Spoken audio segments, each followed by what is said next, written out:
қазақтың жастары осы алаңға келудегі мақсаты қазақ тілінде тіл, дін, дәстүрді мойындаған қазақтан шыққан басшылықтың келгенін талап етті. Аллаға шүкір тәубе, олардың көксеген армандарын біздер көріп жатырмыз. Құрметті жастар, құрметті қазақ елі, өскелең ұрпақ осы мәселені жақсы түсінуіміз керек. Және Алла Тағала осы елімізді мәңгі етсін, тәуелсіздігіміздің тұғыры берік болсын деп дұға қылатын күн еді.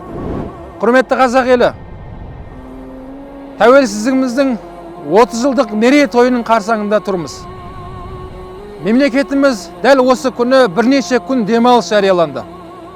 Бұл демалыс дегеніміз ән айтып, би билеп, от шашып, теледидардың алдында диванда жату деген сөз емес.